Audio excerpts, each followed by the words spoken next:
ಹಾರೋಹಳ್ಳಿ ತಾಲೂಕಿನ ಎಮ್ಮಣಿಯಂಬಾಳ್ ಗ್ರಾಮದಲ್ಲಿ 6 bar 11 KV ಸಾಮರ್ಥ್ಯದ ಉಪ ವಿದ್ಯುತ್ ಕೇಂದ್ರವನ್ನು ಶಾಸಕ ಇಕ್ಬಾಲ್ ಹುಸೇನ್ ಉದ್ಘಾಟಿಸಿದರು.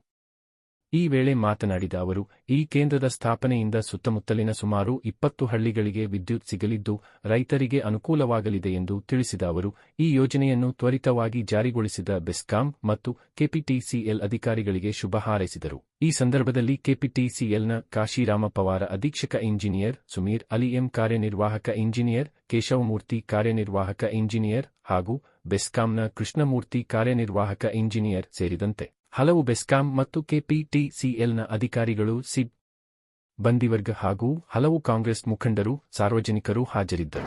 ಒಂದು ಸಬ್ಸ್ಟೇಷನ್ ಅವಶ್ಯಕತೆ ಇದೆ. ಇಲ್ಲಿ ನಮಗೆ ಹೈ ವೋಲ್ಟೇಜ್, ನಮಗೆಲ್ಲರಿಗೂ ವೋಲ್ಟೇಜ್ ನಮಗೆ ಕಡಿಮೆ ಆಗ್ತದೆ ಅಂತ ಹೇಳಿ ಇದು ಮಾಡಿದ ಸಂದರ್ಭದಲ್ಲಿ ನಾವು ಈ ಜಾಗ ಸುಮಾರು 10 ಎಕರೆ ಜಾಗ ಅಲ್ಲ, ಇದು 2 ಎಕರೆ ಜಾಗ, ಇದು 10 ಕೋಟಿನಲ್ಲಿ 11 ಕೋಟಿನಲ್ಲಿ ಈ ಒಂದು ಸಬ್ಸ್ಟೇಷನ್ನ ಭಾಳ ಅಚ್ಚುಕಟ್ಟಾಗಿ ಭಾಳ ಸುಂದರವಾಗಿ ವ್ಯವಸ್ಥಿತವಾಗಿ ನಾವು ಮಾಡಿದ್ದಾರೆ. ಈ ಭಾಗದಲ್ಲಿರುವಂಥ ರೈತರಿಗೆ ಈಗ ಯಾವುದೇ ರೀತಿಯಾದಂಥ ಸಮಸ್ಯೆಗಳು ಇರಲ್ಲ. ಭಾಳ ಚೆನ್ನಾಗಿ ವೋಲ್ಟೇಜ್ ಇರ್ತದೆ. ರಾಜ್ ನ್ಯೂಸ್ ಲೈಕ್ ಮಾಡಿ, ಶೇರ್ ಮಾಡಿ, ಸಬ್ಸ್ಕ್ರೈಬ್ ಮಾಡಿ. ಧನ್ಯವಾದಗಳು.